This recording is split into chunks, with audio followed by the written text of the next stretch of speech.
Elizabeth's fingers trembled as the iron shackles bit into her wrists, the cold metal sending jolts of pain up her arms as the guards dragged her across the obsidian floor of the tribunal hall. Every vampire in the court had gathered to witness her execution, their crimson eyes glowing with hunger and anticipation in the torchlit darkness. She stumbled, her knees scraping against the polished stone, but the guards yanked her upright with brutal efficiency. This was it. This was how she would die. Not peacefully in her sleep, not of old age surrounded by family she didn't have, but screaming in agony before a crowd of immortal predators who saw her as nothing more than entertainment. The High Inquisitor, a gaunt vampire with silver hair that fell past his shoulders, stood before the raised dais where the Vampire King's throne sat empty. The king hadn't even bothered to attend her execution. Why would he? She was nobody. A human servant girl who'd made the fatal mistake of defending someone weaker than herself. Elizabeth Thorne.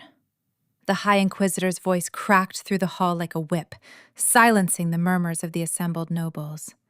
You stand accused of murdering Lord Dominic Ashford, a nobleman of the highest rank, a vampire of ancient blood. How do you plead? Her throat closed. The words wouldn't come. She'd been over this moment 1,000 times in the 3 days since they'd thrown her into the dungeons. But now, facing the reality of it, her voice had abandoned her completely. She could still see it. The way Lord Dominic had cornered young Iris in the wine cellar, the girl's terrified sobs, the way his fangs had descended as he'd torn at her dress. Elizabeth had acted on instinct, grabbing the first thing she could find, a ceremonial candelabra, and swinging it at his head. He'd turned, snarled, lunged at her. She'd pushed him, that was all, just pushed him away. But he'd stumbled backward into the sacred altar, his skull cracking against the corner with a sickening crunch. He'd died instantly. And Iris had disappeared before anyone arrived, too terrified to speak up on Elizabeth's behalf. I didn't mean to kill him, Elizabeth finally whispered, her voice barely audible. He was attacking someone. I was trying to help. I was trying to help? One of the vampire ladies in the front row laughed, the sound high and cruel. A human servant, laying hands on a noble? You should have let him feed if that's what he wanted. That girl was his property to do with as he pleased. Elizabeth's stomach lurched. The injustice of it burned hotter than the terror. They didn't care that Dominic had been a monster. They didn't care that Iris had been screaming for help. They cared only that Elizabeth, a lowly human, had dared to strike a vampire. The High Inquisitor raised one skeletal hand, and the crowd fell silent. The penalty for murdering a vampire noble is death. But not just any death. You will drink the sanguis maledictus, the cursed blood. A collective gasp rippled through the hall. Even some of the vampires looked uncomfortable now.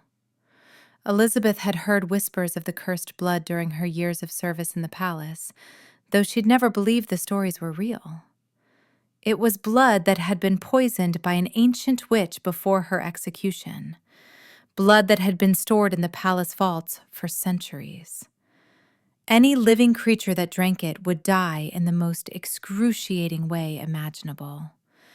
The blood would spread through the body like liquid fire, burning from the inside out, turning organs to ash while keeping the victim conscious and aware for hours, sometimes days, until nothing remained but a screaming husk. Please, Elizabeth begged, her voice breaking. Please, I didn't mean to. I was just trying to protect her. Please don't do this. "Silence!" The High Inquisitor's eyes blazed. "Bring forth the cursed blood!" 2 guards in ceremonial armor carried a crystal chalice to the center of the hall. Even from where Elizabeth knelt, she could see the contents. Thick black blood that seemed to writhe and pulse within the glass as though it were alive. The stench hit her a moment later, rotten and chemical, making her gag. Her heart hammered so hard she thought it might burst through her ribs. "You will drink every drop," the High Inquisitor declared. "And when you are dead, your body will be thrown beyond the city walls as a warning to any other human who forgets their place." The guards forced her head back, one of them prying her jaw open while the other lifted the chalice to her lips.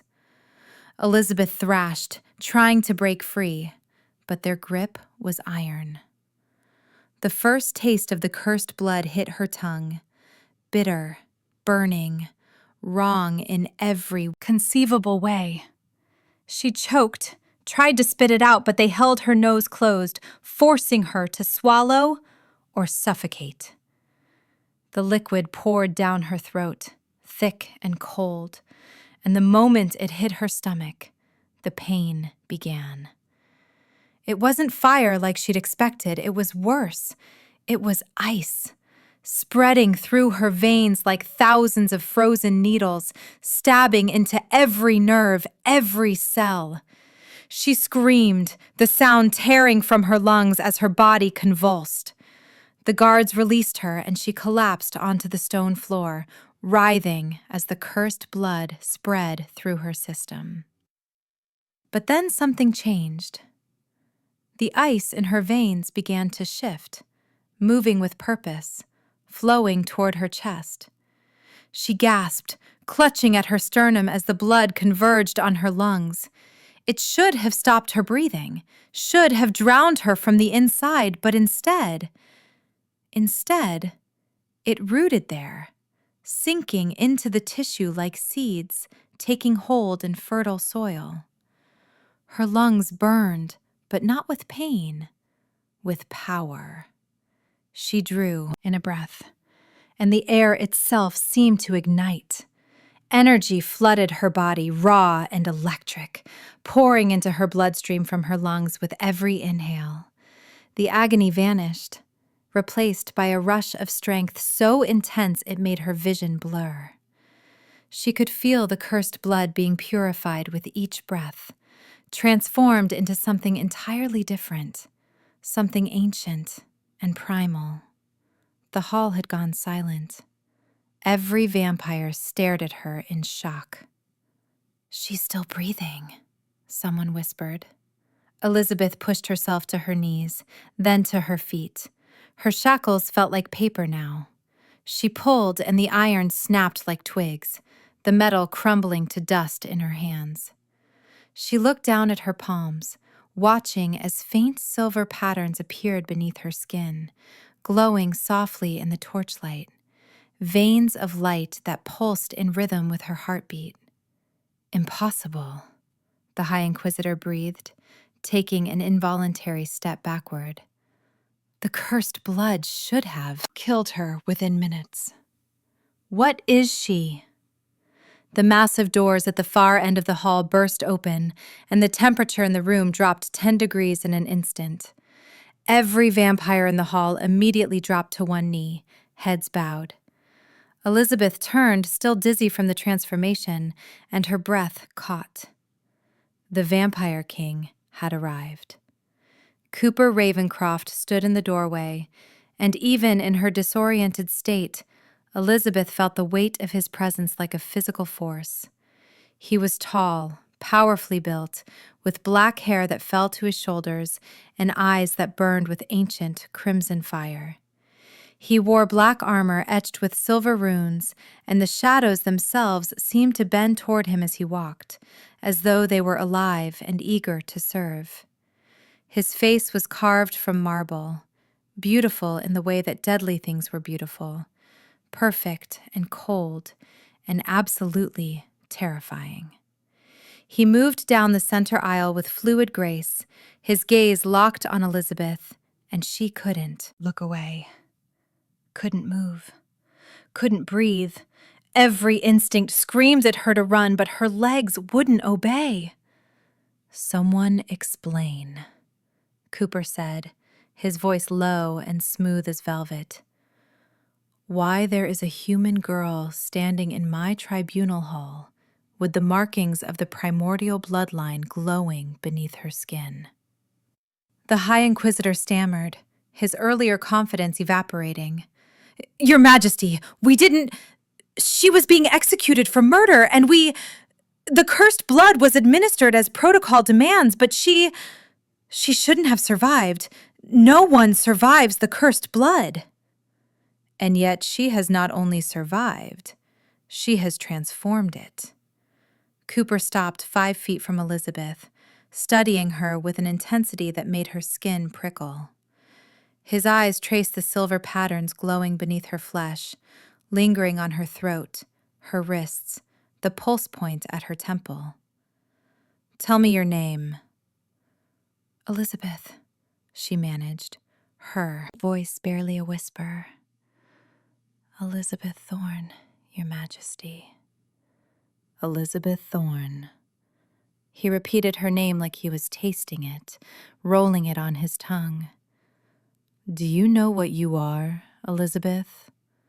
She shook her head, still trying to process everything that had happened in the last 10 minutes. "You are descended from the first ones, the original vampires who walked the earth before the curse of sunlight, before the need for blood to survive. Your ancestors were beings of pure power who could breathe life into death itself." He circled her slowly, and she felt his gaze like a touch against her skin. "The cursed blood did not kill you because your body recognized it for what it was, a challenge, a test, and you passed. Your lungs have become a forge, purifying and transforming what should have destroyed you." "But I'm human," Elizabeth protested. "I have always been human. I don't have any power. I've never..." "You were dormant." Cooper moved in front of her again, so close now she could feel the cold radiating from his body. The primordial bloodline often sleeps for generations, waiting for the right catalyst to awaken it. The cursed blood was that catalyst. His hand rose, and she flinched, but he only traced one glowing silver vein along her jaw with a single finger, the touch feather-light and electric. "You are magnificent." Heat flooded her cheeks. No one had ever called her magnificent. No one had ever looked at her the way he was looking at her now, like she was precious, valuable, worth protecting. "Your Majesty," the High Inquisitor interjected, his voice tight with barely concealed fury. "She still murdered Lord Dominic. Regardless of her bloodline, she must face consequences for she acted in defense of another." Cooper didn't even look at the High Inquisitor, his eyes still locked on Elizabeth. "Lord Dominic was about to force himself on a servant girl." Elizabeth intervened. "His death was a result of his own aggression and stupidity." "But Your Majesty, she's a human. She had no right to..." "Are you questioning my judgment?" The temperature dropped again, frost forming on the stone floor. Cooper finally turned to face the High Inquisitor, and the older vampire visibly paled. "Perhaps you'd like to drink the cursed blood next, and see if you fare as well as she did." "No, Your Majesty, I would never. I apologize for overstepping." "Get out, all of you." Cooper's command was absolute, and the hall emptied in seconds, vampires scrambling over each other to escape his presence. Within moments, only Elizabeth and Cooper remained in the vast space, the torches casting dancing shadows across the obsidian floor. Elizabeth's legs finally gave out, and she sank back to the ground, trembling as the adrenaline faded and the reality of what had just happened crashed over her. She'd been minutes from death. She'd drunk poison. She'd broken her shackles with her bare hands. And now the Vampire King was standing over her, looking at her like she was the most interesting thing he'd encountered in centuries. Easy. Cooper crouched down, bringing himself to her level. This close, she could see flecks of silver in his crimson eyes, could see the sharp lines of his face softened slightly by concern. The transformation is overwhelming. Your body is still adjusting to the change. I don't understand any of this, Elizabeth admitted, wrapping her arms around herself. Yesterday I was a servant. Today I don't even know what I am. You are mine. The words were simple, declarative, and they sent a shiver down her spine that had nothing to do with fear. From this moment forward, you are under my protection. No one in this palace will touch you. No one will threaten you, and anyone who tries will answer to me. Why? She searched his face, trying to understand. Why would you protect me? I'm nobody. You are a first one. His hand cupped her chin, tilting her face up to meet his gaze. You are power incarnate, waiting to be awakened fully, and more than that. He paused, something flickering in his eyes that looked almost like vulnerability. You remind me that there is still courage in this world, still honor. You risked your life to save someone weaker than yourself, knowing it would likely cost you everything. That is not nothing, Elizabeth. That is not nobody. Tears burned her eyes, and she blinked them back furiously. She would not cry in front of the Vampire King. She would not. It's all right to cry. His thumb brushed away a tear that had escaped despite her best efforts. You've been through hell tonight. You're allowed to feel it. That gentleness broke something in her, and the tears came in earnest, silent sobs shaking her shoulders as Cooper pulled her against his chest, his arms wrapping around her with surprising warmth. He smelled like winter and smoke and something darker, something that should have frightened her, but instead made her feel safe for the first time since she'd been thrown in the dungeons. I will keep you safe, he murmured against her hair. On my blood and my crown, I swear it. The next 3 days passed in a blur. Cooper moved Elizabeth from the servants' quarters to a suite in the royal wing, a space larger than any room she'd ever imagined, with silk curtains and a bed so soft she thought she might sink into it and never resurface. He assigned 2 guards to her door, not as jailers but as protectors, and brought in the palace's most skilled healer to help her manage the changes happening in her body. Because things were definitely changing. The silver veins had faded from visibility, sinking beneath her skin, but she could still feel them, could feel the power flowing through them with every breath. Her senses had sharpened to an almost painful degree. She could hear conversations happening 3 floors below, could smell the difference between morning and evening air, could see in the dark as clearly as in daylight. Her strength had increased too. The first morning, she'd accidentally torn the door handle clean off when she'd tried to open it, and she'd had to learn to control her grip, to remember that the world around her was suddenly much more fragile than it used to be. Cooper visited her every evening, sometimes for hours, teaching her about her bloodline, about the history of the first ones, about the power she now carried. He was patient with her questions, never condescending, never dismissive. He brought her books from his private library, ancient texts that crumbled at the edges, filled with stories of vampires who could walk in sunlight, who could heal with a touch, who could breathe life back into the dead. Is that what I'll be able to do? Elizabeth asked on the 3rd night, looking up from a particularly dense tome. Heal people? Possibly. Your particular gift seems to be transmutation, transforming one thing into another. You turned the cursed blood into pure power. With training, you might be able to transform poison into medicine, death into life. He sat in the chair across from her, his posture relaxed in a way she'd never seen him in public. Tell me, Elizabeth, what do you want? If you could have anything in the world, what would it be?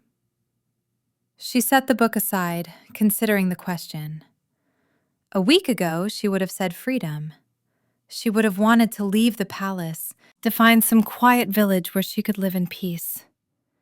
But now everything had changed. She'd tasted power, and it had awakened something in her she hadn't known existed. A hunger not for blood or violence, but for purpose, for meaning, for the chance to matter. I want to help people, she said finally. People like me. People who are vulnerable and afraid and at the mercy of those stronger than them. I want to be strong enough that no one can ever hurt someone weaker again. Not on my watch. Something in Cooper's expression shifted, softened. You truly mean that? It wasn't a question. You have no idea how rare that is, Elizabeth. Most people, given power, want only more power. But you want to use it to protect others. Is that foolish? It's extraordinary. He leaned forward, his elbows on his knees, his gaze intense. I have a proposition for you. Train with me. Let me teach you to control your power, to master it. And in return, you'll stand at my side, not as a servant, not as a subject, as my blood consort. Elizabeth's heart stopped. You're what? A blood consort is the highest position a vampire can offer to another. It means we would be bound by blood and magic, our powers intertwined, our fates linked. You would rule beside me, equal in all things. He held her gaze, letting her see the sincerity in his eyes. I know it's fast. I know we barely know each other. But I recognize something in you, Elizabeth. Something I've been searching for across centuries. And I think we could do extraordinary things together. Her mind raced. This was insane. She'd been a servant a week ago. She'd been facing execution. And now the Vampire King was asking her to rule with him? It should have been terrifying. It should have felt like a trap. But it didn't. It felt right. Like a puzzle piece sliding into place. Like coming home to somewhere she'd never been. Yes, she heard herself say. Yes, I'll train with you. I'll stand with you. The smile that broke across Cooper's face was devastating. Genuine and warm and so beautiful it made her chest ache. Then we begin tomorrow. He stood, moving to the door, but paused before leaving. Sleep well, Elizabeth. Your old life ends tonight. Tomorrow, you become who you were always meant to be.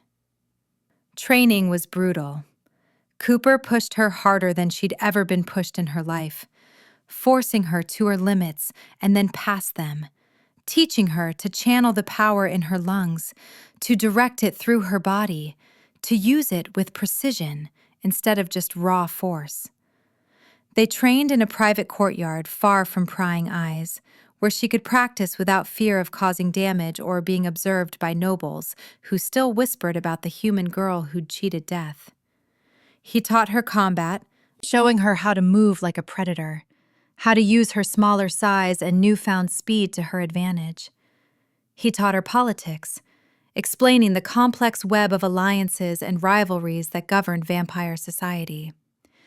He taught her history, filling in the gaps in her education, giving her the knowledge she'd need to command respect from creatures who'd lived for centuries.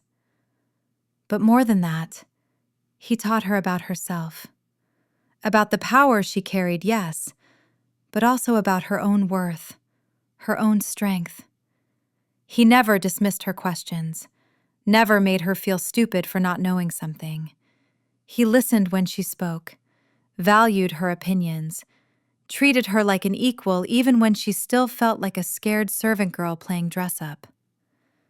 And somewhere in those long days and nights, something shifted between them. What had started as a transaction, a proposition born of necessity and opportunity, deepened into something real. She caught herself watching him when he thought she wasn't looking, admiring the way he moved, the way his face softened when he smiled, the rare moments of laughter that made him look centuries younger. She noticed the way his gaze lingered on her, the way his hand would brush against hers during training, the way his voice dropped to something almost tender when he said her name.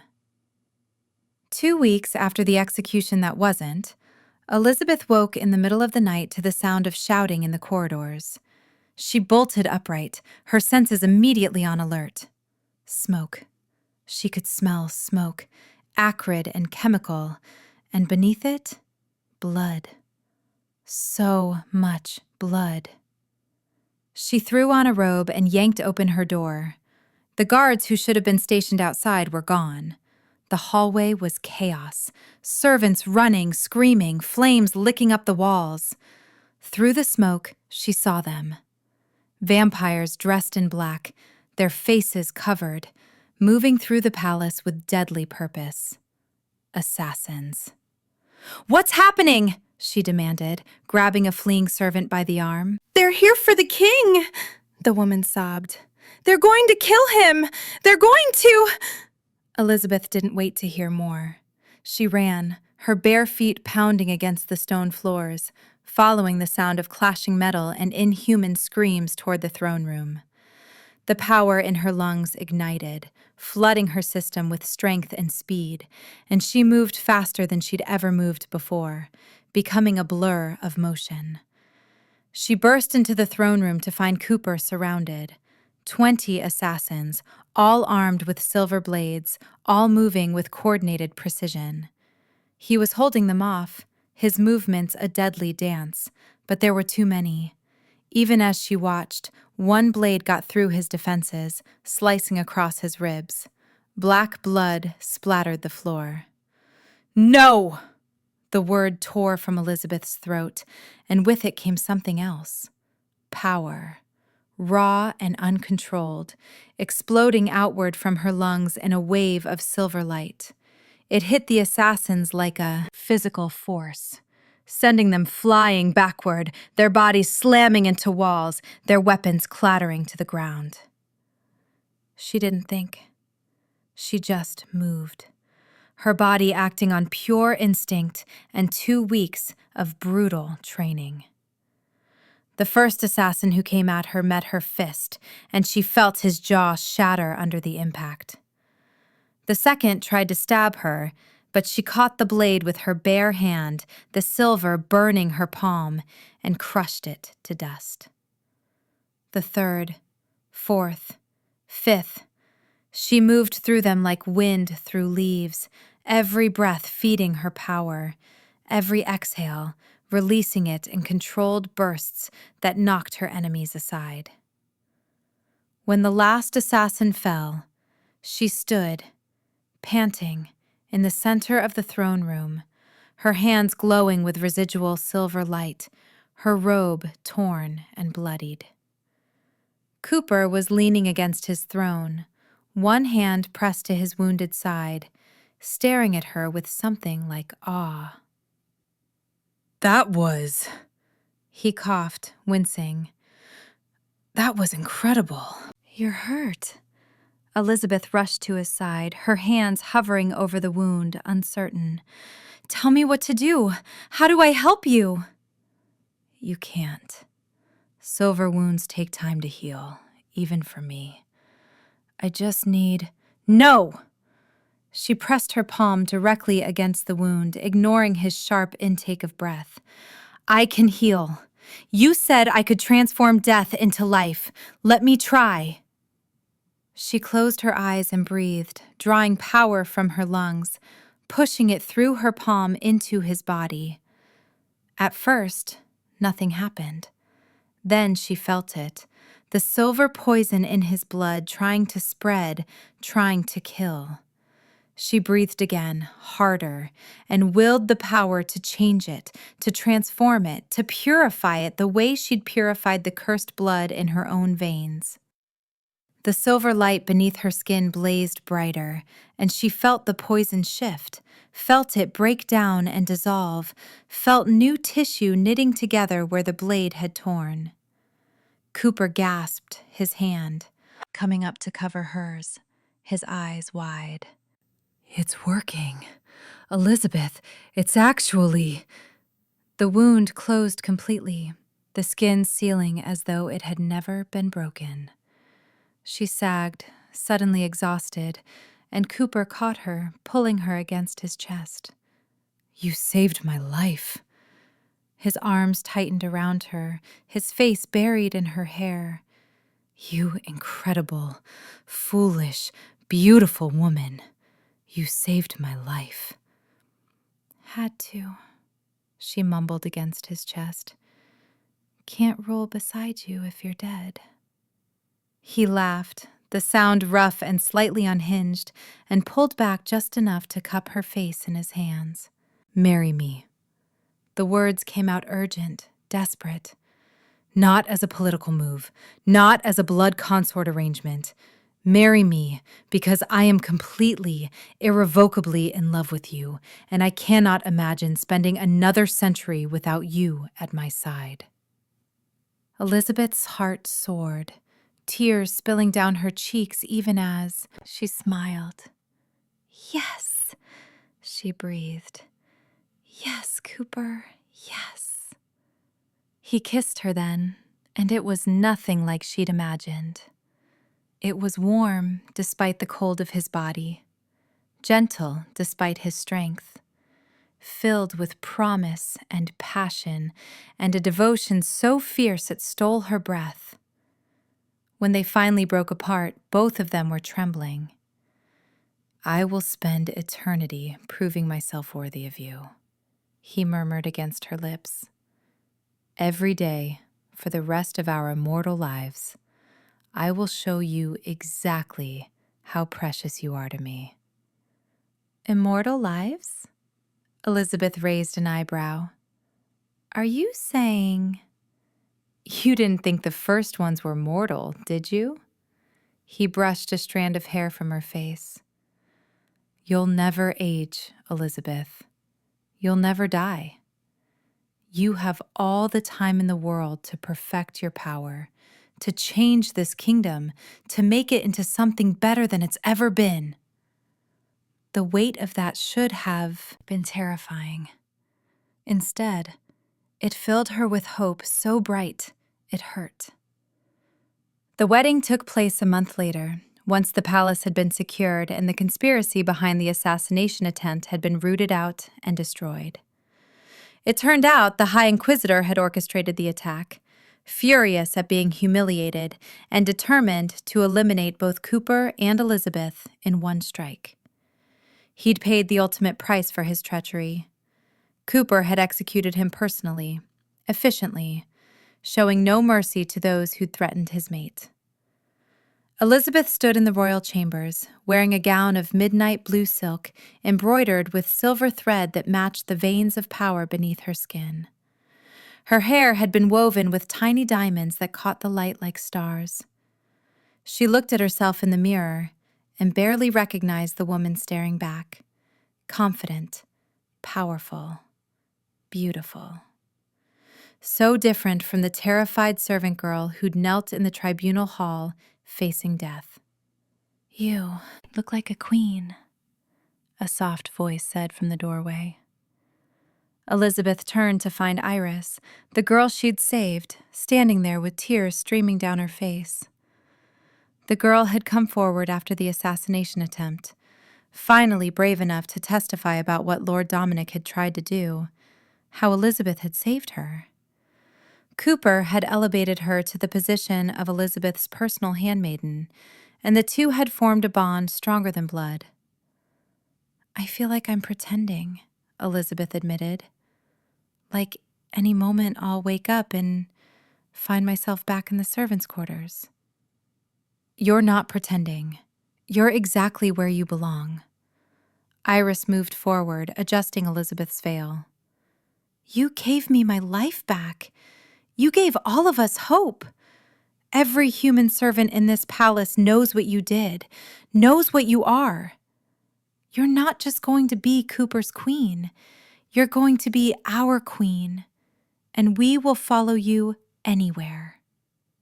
The ceremony was held in the great cathedral, a soaring space of vaulted ceilings and stained glass windows that cast rainbow patterns across the marble floors. Every vampire noble in the kingdom had been required to attend, their presence a show of allegiance to their new queen. Elizabeth walked down the aisle on her own. She had no family to give her away, but she needed no one. She was giving herself, freely, completely, to the man who waited for her at the altar. Cooper stood there in black and silver, his eyes locked on her from the moment she appeared, and the intensity of his gaze made her skin flush. When she reached him, he took her hand, his thumb brushing over her knuckles in a gesture so tender it made her chest ache. The high priestess, an ancient vampire who'd served the crown for millennia, performed the binding ceremony. It wasn't like human marriages. This was deeper, more primal. Blood was exchanged, vows spoken in the old language, magic woven between them until Elizabeth could feel Cooper in her very soul, could sense his emotions, his power, his absolute devotion to her. "I bind myself to you," Cooper said, his voice carrying through the cathedral. "In this life and every life that follows, you are my queen, my mate, my equal. Your enemies are my enemies. Your battles are my battles. Where you go, I follow. Where you stand, I stand. Until the stars themselves burn out, I am yours." "I bind myself to you," Elizabeth replied, her voice surprisingly strong. "In power and in purpose. You are my king, my partner, my home. I will stand beside you, not behind you. I will challenge you when you're wrong and support you when you're right. I will love you in the darkness and the light, in peace and in war, until time itself has no meaning." The binding seal completed with a flash of silver and crimson light, and the cathedral erupted in cheers. Cooper pulled her into his arms and kissed her like she was air and he'd been drowning. And Elizabeth kissed him back with everything she had, pouring every ounce of love and trust and hope into that single moment. When they finally broke apart, the high priestess raised her hands for silence. "I present to you Cooper Ravencroft, Vampire King of the Northern Realm, and his blood queen, Elizabeth Ravencroft, heir of the First Ones, breather of power, transformer of death." The titles should have felt heavy, but they didn't. They felt right, like armor she'd been waiting her whole life to wear. The years that followed were not easy. There was resistance from the old guard, vampires who couldn't accept a human-turned First One as their queen. There were challenges to Cooper's rule, assassination attempts that Elizabeth thwarted with increasing skill as her power grew. There were difficult decisions, moments where she had to choose between mercy and justice, compassion and necessary cruelty. But through it all, Cooper stood beside her. He taught her to navigate vampire politics, helped her establish new laws protecting the vulnerable, supported her when she created the first sanctuary for human servants who'd been abused by their masters. Together, they transformed the kingdom, slowly but surely, into something better than it had been. 3 years after the wedding, Elizabeth stood in the royal nursery, cradling a tiny bundle wrapped in silver silk.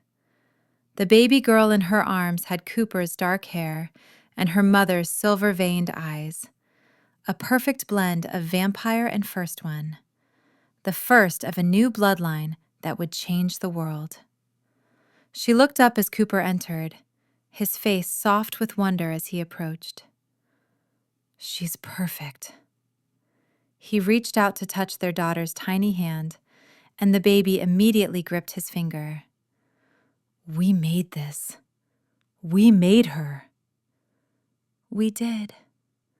Elizabeth leaned into his side, feeling his arm come around her shoulders. "And we're going to give her a world where she never has to be afraid, where her power is celebrated, not feared, where she can be anything she wants to be. We will." He pressed a kiss to her temple. "You know, when I pulled you from that execution, I thought I was saving you. But I was wrong. You saved me. You gave me purpose again. You gave me hope. You gave me everything." "We saved each other." She looked up at him, her heart so full she thought it might burst. "And we'll keep saving each other every day for the rest of eternity." Their daughter made a small sound, a coo that might have been contentment, and Elizabeth felt the power in her lungs surge in response, not aggressive or defensive, but protective, nurturing. The same power that had transformed cursed blood into life now flowed through her veins, through her daughter's veins, a gift that would be passed down through generations. The girl who'd been forced to drink cursed blood had become a queen who breathed power into every corner of her kingdom. The human servant who'd faced execution for defending the weak now ruled beside the most powerful vampire in the realm, protecting all those who couldn't protect themselves. And the woman who'd thought she would die alone and forgotten had found not just love, but purpose. Not just power, but family. She had been broken and remade, tested and transformed, and in the end, she had become exactly who she was always meant to be, not despite the cruelty she'd faced, but because of her refusal to let it break her spirit.